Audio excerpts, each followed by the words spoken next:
Hey, what's up everybody? ChaoticMeatball here, and welcome to a new collaborative series for the channel entitled Regional Rumble, where myself and another challenger will go through either Generation 7 or 8 and see which regional variant of a Pokemon is best for the region. Today, I'll be handling Ultra Sun and Ultra Moon with Kantonian Sandshrew, and for our guest today, he'll be challenging with Alolan Sandshrew. Why don't you introduce yourself? Well, hello everyone, my name is Zwiggo, and it's no secret that I'm a sucker for Pokemon challenges. However, I've never done a challenge in Gen 7, so I'm intrigued to see what struggles that I'll be coming across. I've never done one myself, heck. I've never even finished Ultra Sun and Ultra Moon before this very video, so I'm sure we'll be on pretty equal footing. Would you like to go over the rules? Sure, why not? So our rules for this challenge are relatively standard, such as no items in battle, only Pokeballs and Adrenaline Orbs are allowed. I didn't even know what Adrenaline Orbs were before this video. We're not allowed to use any other Pokemon aside from our respective regional variants in battle. Other than that, there will be a few forced double battles throughout the region, in which case we won't use any attacking moves with said Pokemon. And finally, we will be deciding the winner on 3 categories: lowest level, lowest time of completion, and a tiebreaker of the time of the Hall of Fame and the time of beating Giovanni in the Team Rainbow Rocket episode. Yep, just about covers it.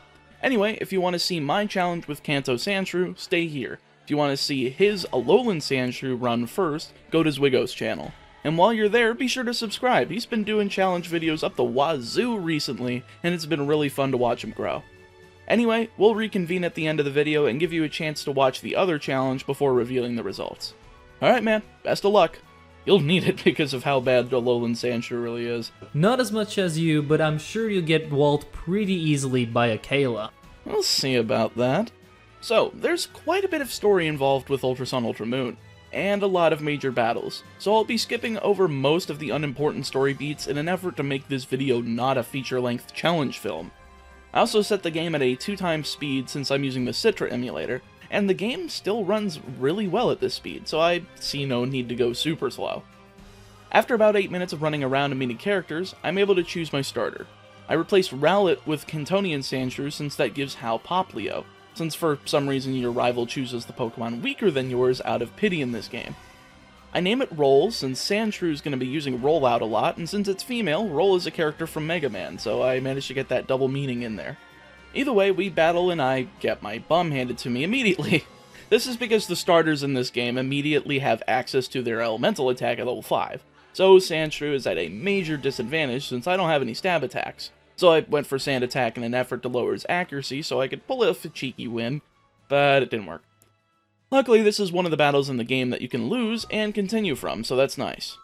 After that though, I used Route 1 as a training grounds for EVs. I know that Sandshrew has a really nice defense and a good attack matched with a decent speed, so I spent a bit here just defeating Yungoos for attack and Baniri for speed.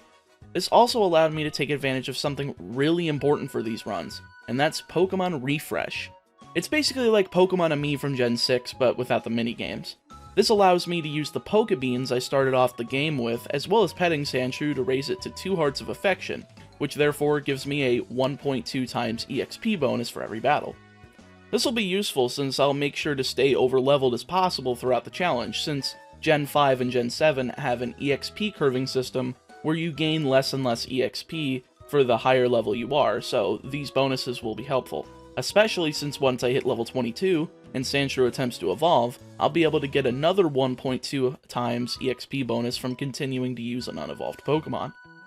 Who knew that my knowledge of EXP bonuses from my Professor Oak challenges would assist me in a solo challenge? Not me. After rescuing Nebby from the bridge, I challenged Hao again, and this time getting Rollout set up and hitting all 5 times. But of course, since Pichu's static went off, I lost due to being essentially one-shot by Water Gun. Luckily, I'm also able to lose this battle. Eventually I'll be able to beat Hao, I just need a little bit more EXP and levels behind me to do so. There's a few more tutorial things to do from here, but I'm able to fight Ilima in Howoli City before his trial, so I made sure to do so, and I got destroyed. Boy, I guess I'm in this one for the long haul. So I made sure to save in front of him, so I tried again, and this time gave Sandshrew an Oran Berry, so that I'd be able to heal during the fight, as well as cheese Yungoos with Sand Attack. This allowed me to get all 5 rollouts and KO both Yungoos as well as Smeargle with a critical hit, though not that I needed it at that point. After taking out all the trainers on Route 2 and in the cemetery, I went to Verdant Cavern for the first trial of the challenge. Luckily, there's no trainer battles in here other than a Team Skull Grunt, so I'll just skip to the totem. This Gumshoos is actually only level 12, and at this point I also have Magnitude, so I'm able to hit both Gumshoos and whatever partner Pokemon it calls down to attack me. Unfortunately though, the Aura gives it increased defense, though on the second try I got a critical Magnitude 6, a 7, and a 9 to finish both of them off. That was not bad, and with that I gain access to the Normalium Z. Not that I'll be using it though, there's so many other held items I'll be getting throughout the run that'll be much more useful than a single-use Z move, such as the Quick Claw that I got from the trainer school just before this. Other than that, there's only 2 more battles on this island before Akala, and one of them is against Hau again.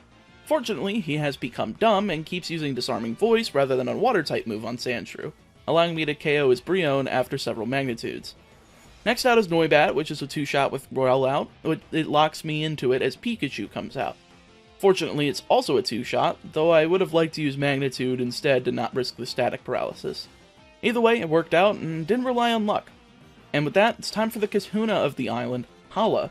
And he's got 3 whole Pokemon in the mid-teens, so I've got to be careful and get to as many good magnitudes as possible to win. Machop was pretty easy, and Makihita was 2 due to hitting a magnitude 9 and 8. But Crabrawler comes out and wrecks my day with his Fighting Z move, and he does this over and over and over again. I don't want to grind past my problems, especially in this game due to the EXP curve making a return from Gen 5, making grinding much more arduous and a waste of time than normal. After about 9 attempts though, and using the 2 rare candies I got on the island, I finally got a good attempt. I'll waste this Machop using Focus Energy, allowing me to hit 2 Magnitude 7s for the KO. Out comes Makihita, and of course it uses Fake Out, but I managed to get a Magnitude 9 for the 1-shot, leaving just Crabrawler. For some reason, he goes for Leer first, but he nails an all-out pummeling for a good chunk of damage before having to heal.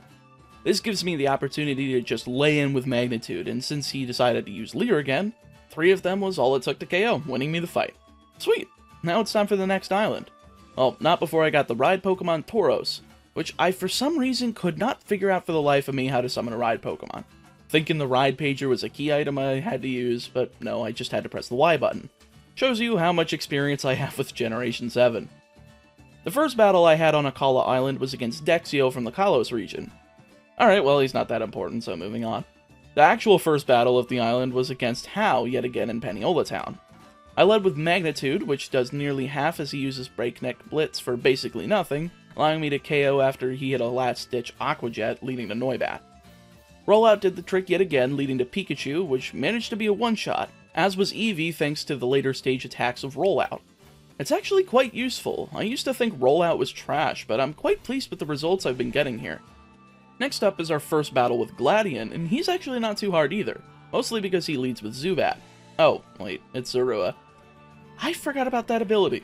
At least I'm still able to build up my rollouts and use the final one on Type Null, a surprisingly bulky Pokemon for this point in the game, so I probably needed that to get by relatively easily. However, this is where the word easy just falls off a cliff, and we're getting into super hard territory. The next 3 trials are Water, Fire, and Grass. Water and Grass are going to be very difficult, both with relatively strong Totem Pokemon. I tried around 10 times with my level 25 Sandshrew against the Totem Araquanid, and it just was not having any of it, so I decided to go back and grind for the first actual time in the challenge.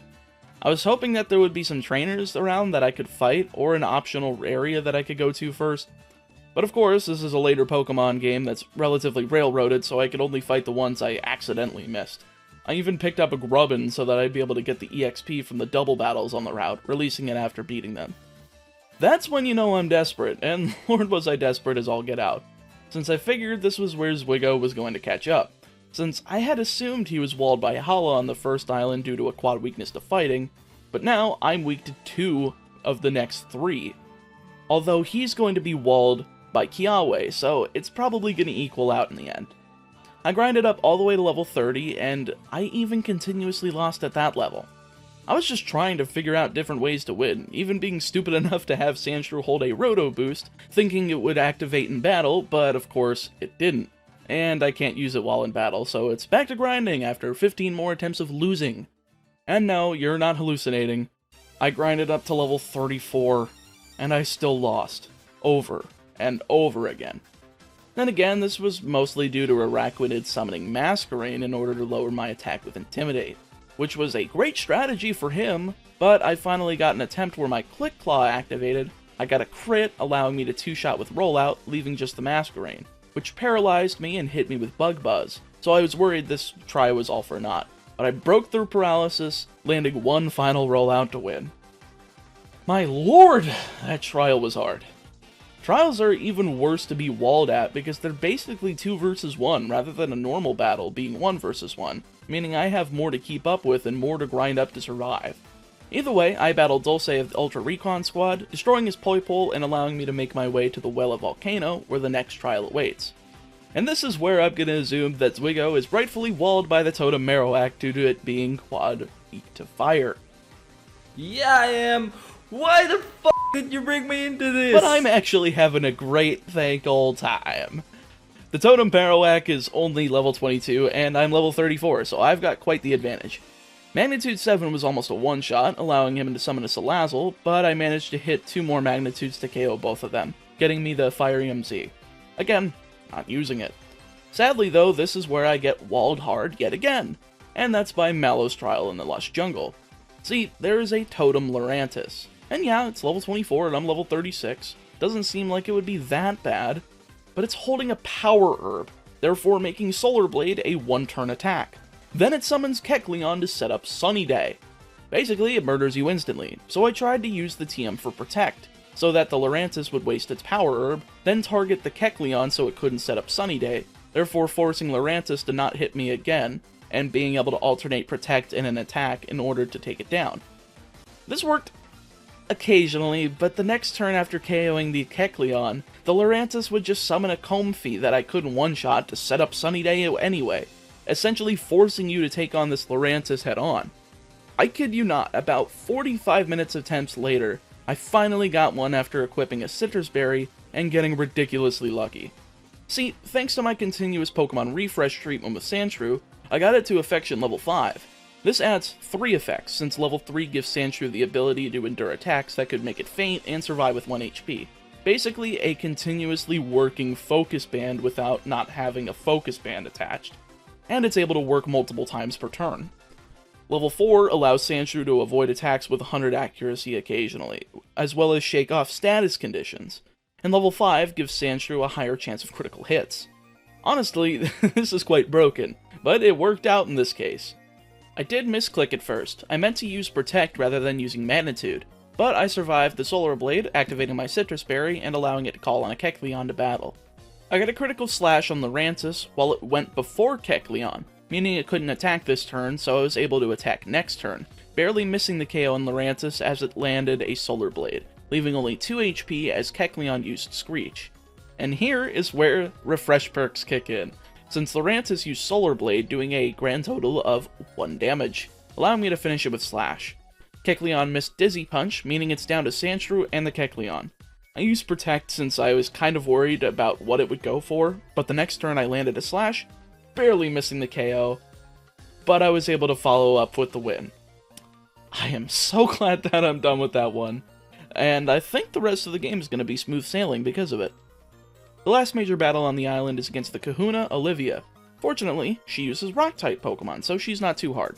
She leads with Anorith, who's part Water-type, but that doesn't really matter, since I now have Swords Dance for Sandshrew. So after I set one up, a Magnitude 6 KO'd, leading to Lileep. The Pokemon refresh bonuses are really coming in handy now, as Lileep misses, allowing me to KO with a Magnitude 7, leaving just Lycanroc. It barely did any damage to me before I one-shot it with Magnitude 8, winning me the fight and yet another Z-Crystal.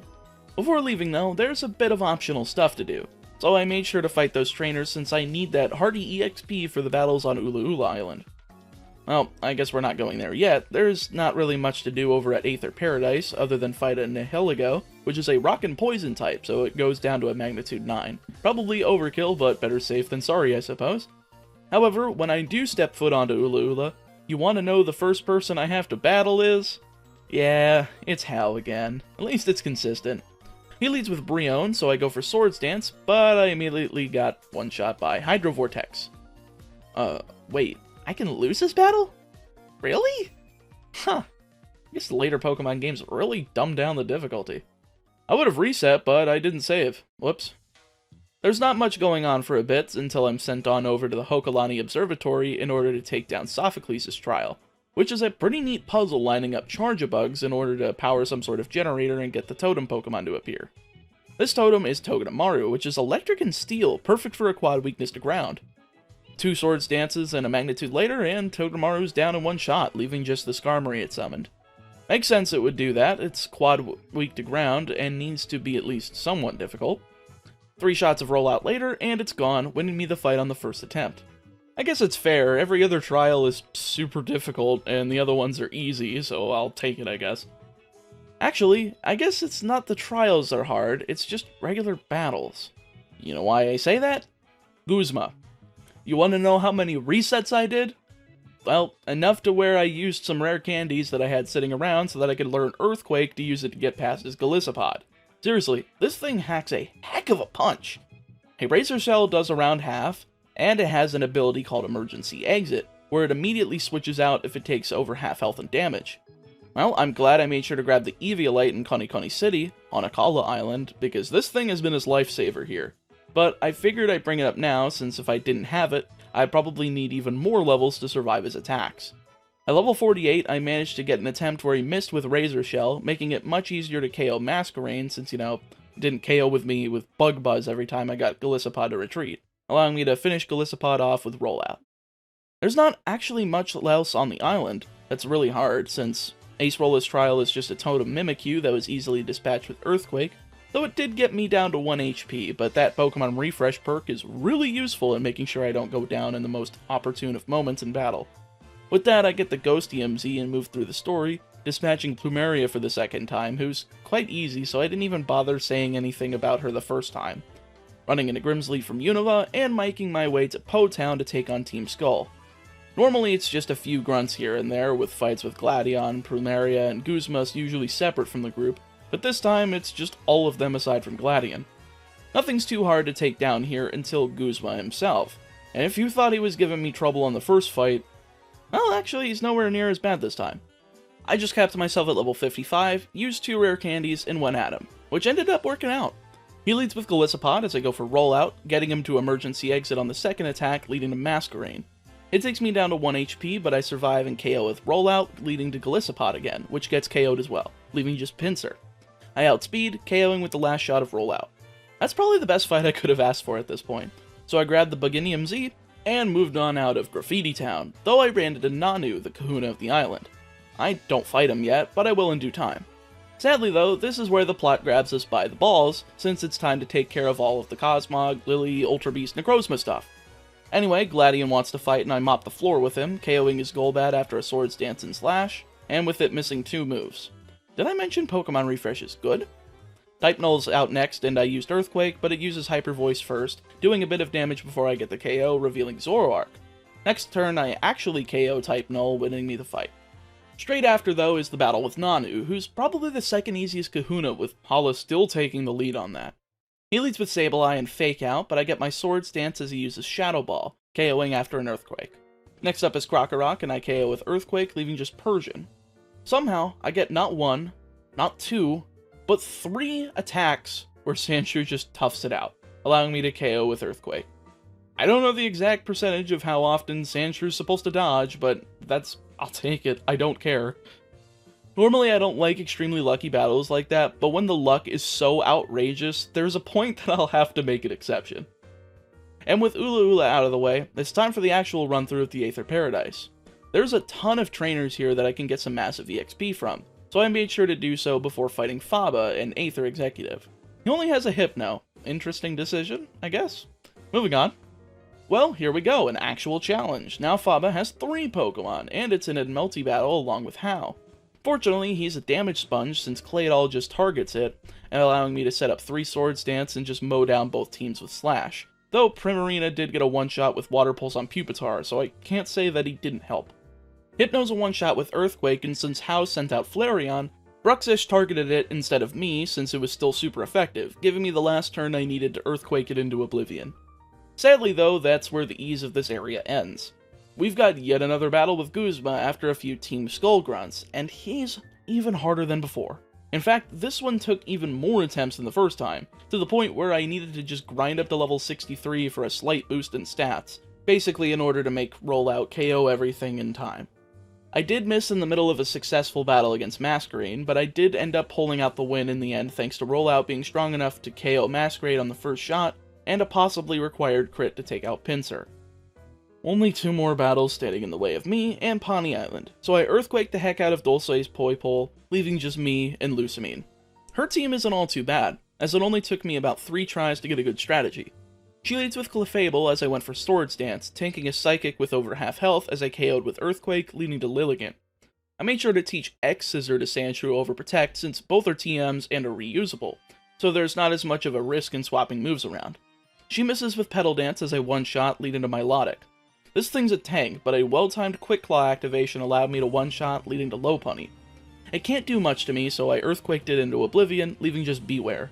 Beware's a decently slow Pokemon, so I just used Earthquake, KOing and winning me the battle. I'm surprised that she's nowhere near as hard as Guzma. Either way, Cosmog evolves into Cosmoem, and I'm free to go to Pony Island. Though I'm still held by the scruff of my neck to follow the plot, so I get the Sun Flute, took down the Totem Kommo-o, which wasn't too bad since I just taught Sandshrew Double Team for the fight, getting rid of it straight after. I wasn't exactly interested in dealing with a Totem Pseudo-Legendary, since I was more invested in getting to the end in a reasonable amount of time. One trip through dimensional space later, and it's time for Ultra Necrozma. Remember how I said I just used Double Team? Yeah, I just used it again, but this was the only other fight I used it for.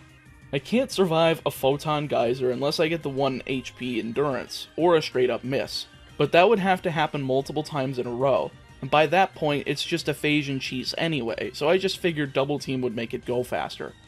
After taking it down, I'm finally let go by the game, giving me access to the rest of the island's important battles, which I'll be going through rapid fire style. This includes Mina's Trial, where I have to battle her, Ilima, Mallow, Kiawa, Sophocles, and a Totem Rabombi. Mina was a one-shot sweep after 2 Swords Dances, taking out Mawile and Granbull before taking out Rabombi with 2 rollouts. 1 down, 5 to go. Ilima leads with Gumshoes, and I use a Swords Dance, one-shotting everything on his team with Earthquake. Mallow's next, and she starts with Trevenant, so I went for Swords Dance twice as she used Horn Leech, allowing me to one-shot leading to Shiinotic. It's also a one-shot leaving just Serena. I made sure to use Protect again, so I lived through Bloom Doom, but I'm unable to outspeed getting hit with a Trop Kick, but I live on 1 HP, barely not KOing with Earthquake. So I just accepted the fact that I lost. But somehow, U-Turn didn't KO, and I got another Refresh activation, allowing me to KO after another Earthquake. How the heck did that work 3rd try? Literally, that's insane. Also, I got the Petal from Lana, thank goodness, or else I'd have to be walled pretty hard here.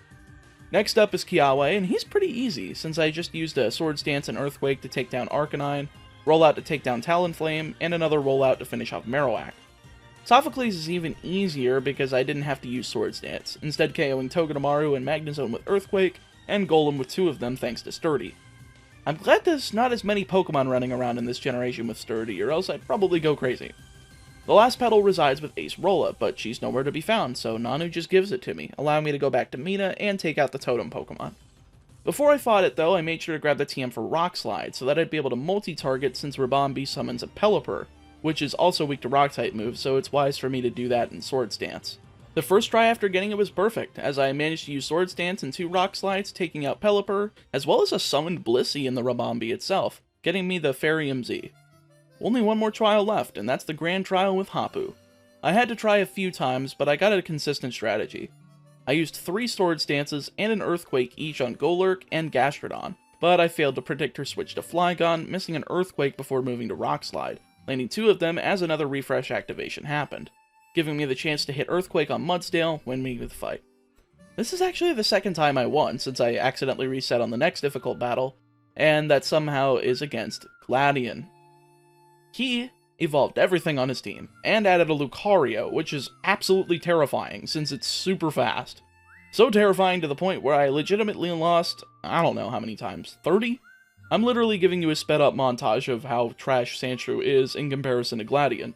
It's just getting to be to the point where I'm worried that the Elite Four and Champion will result in double team cheese strats, but I'm getting off topic.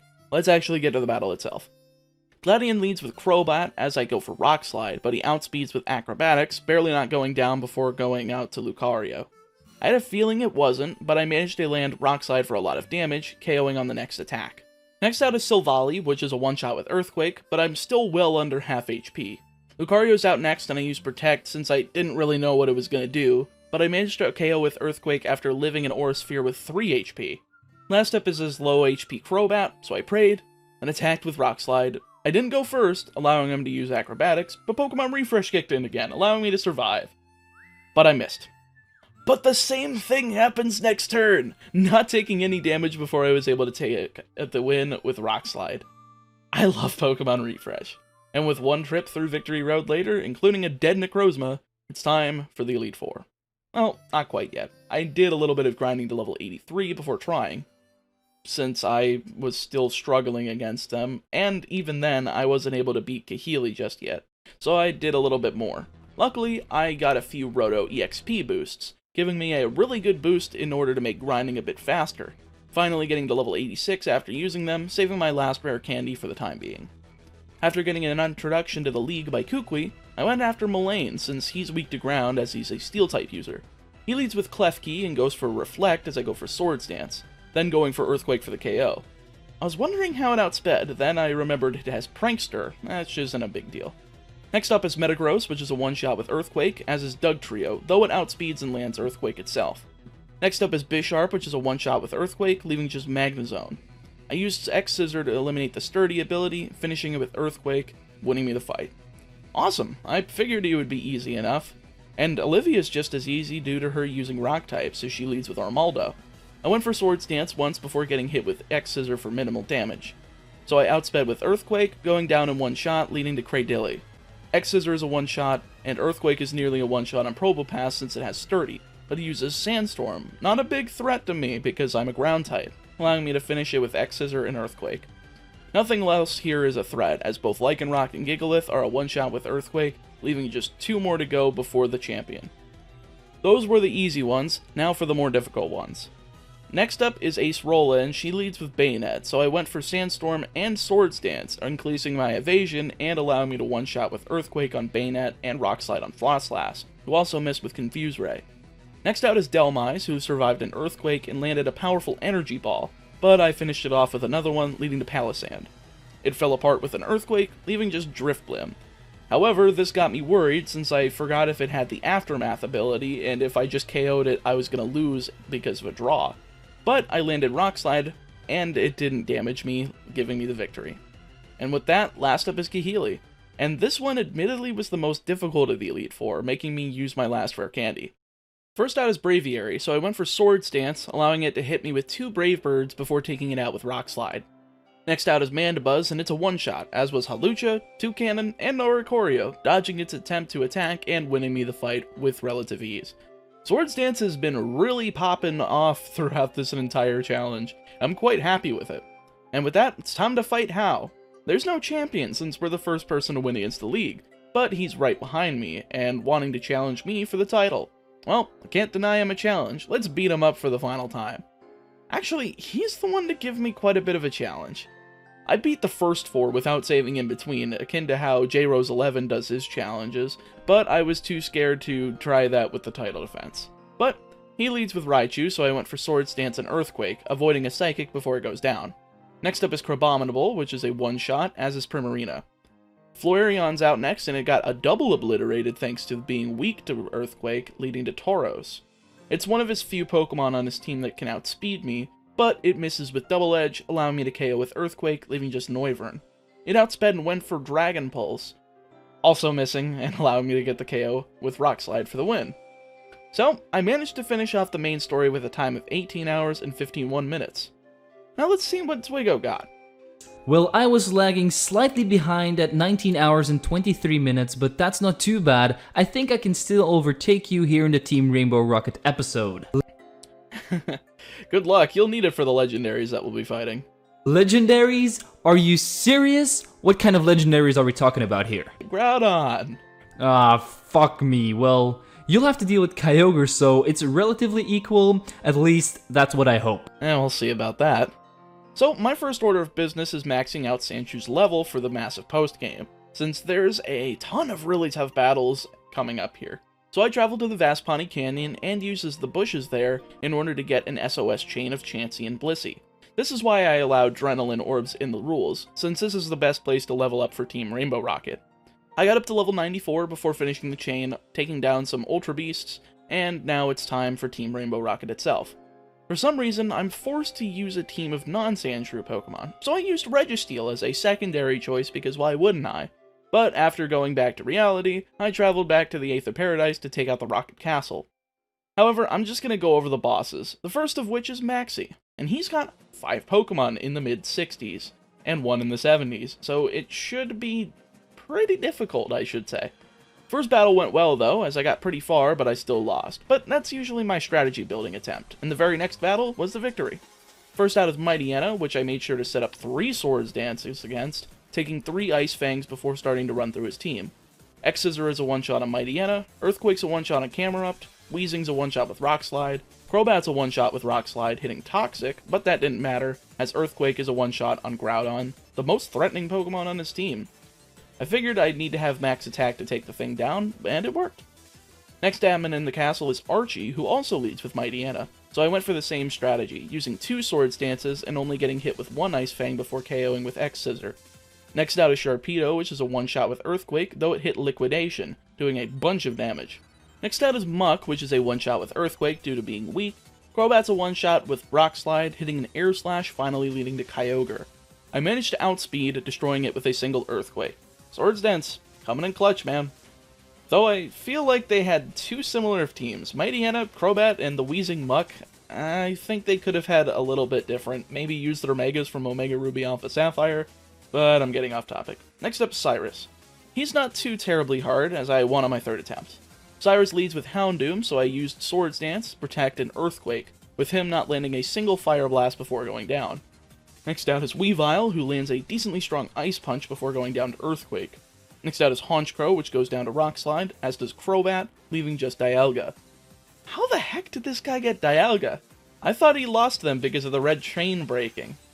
Oh, well, I one-shot it with Earthquake, leaving just 3 more admins.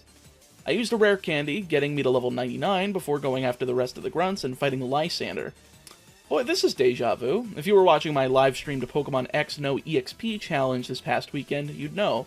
And if not, look out for the highlights of that stream on Sunday. Anyway, back to the game, Lysander leads with Mienshao as I used Swords Dance, though it flinched me, since I'm dumb and didn't use Protect to not get damaged by Fake Out. Either way, he misses with High Jump, Kick, and U-Turn, allowing me to set up and finish it with Earthquake. Next out is Honchkrow, which is a one-shot with Rock Slide, Pyroar is a one-shot with Earthquake, and here comes the big bad fish himself, Gyarados. He uses Mega Gyarados, which is refreshing, but I used Protect in order to give him a turn to Mega Evolve, nullifying his Flying typing and giving me the ability to land Earthquake for the KO, leaving just Xerneas. Again, how the heck does he have this? So I hesitated, wondering if he would go for Geomancy, so I used Protect, but he went for Moonblast, so I didn't get damaged, landing a critical hit Earthquake for the KO. I probably didn't need the crit thanks to Swords Dance, but no worries. Before being able to get to Giovanni though, Ghetsis is in the way and I actually lost several times against him, since Cofagrigus is really good at walling thanks to Power Split, and Hydreigon is really fast, but I managed to win after about 5 attempts. First out is Cofagrigus, so I set up a Swords Dance, but he misses with Will-O-Wisp this time, allowing me to KO with 1 attack. Next out is Hydreigon, which literally pulled me down to 1 HP because it's able to survive a Rock Slide, allowing him to heal with a full restore before going down. Oh well, I'm still alive, I gotta keep plugging away.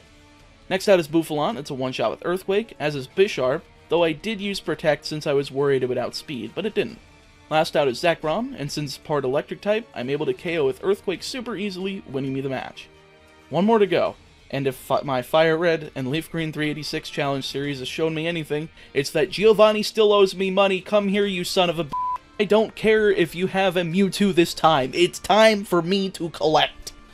He leads with a Cantonian Jug Trio, who sets up Sandstorm and Stealth Rock like an idiot, giving me free Swords Dance and KO, leading to Nidoking. It's a one-shot with Earthquake, as is Nidoqueen and Rhyperior. Last out is Mewtwo, who, I guess he's smart enough to use a Mega Evolution into his X form, landing a Zen Headbutt for minimal damage before I KO'd with a one-shot Earthquake. By the way, that was my first attempt. I always get my man. And with that, the Aether Paradise goes back to normal, and I finish the episode with a time of 21 hours and 32 minutes. So, Zwiggo, where did you land at the end? Well, I'm not going to lie, but I have an ending time of 20 hours and 57 minutes. So I beat you slightly on this segment. I do have to say that Alolan Sandshrew has one of the worst typings in the game. It has a load of weaknesses, and its special defense is so bad that I got stuck on fights that I didn't even know I could get stuck on. But of course, I'm not going to spoil too much because you'll have to watch my video for that. But that's the end of the challenge. I found this to be really fun, and I'm glad I came up with the idea, and thanks to Zwiggo for joining me. For sure, man, if you guys like this video, be sure to subscribe to Chaotic since he'll be doing more of these regional rumble challenges with other YouTubers. And of course, if you want to subscribe to me, my link will be in the description. I do very unique Pokemon challenges on my channel, usually of the gens 1 through 5, and I also do play ROM hacks on the channel too, so if you're interested in that, go peep that description. So yeah, go subscribe to Zwiggo, make sure to follow us on Twitter, comment below what Pokemon you'd like to see next, and take care, everybody.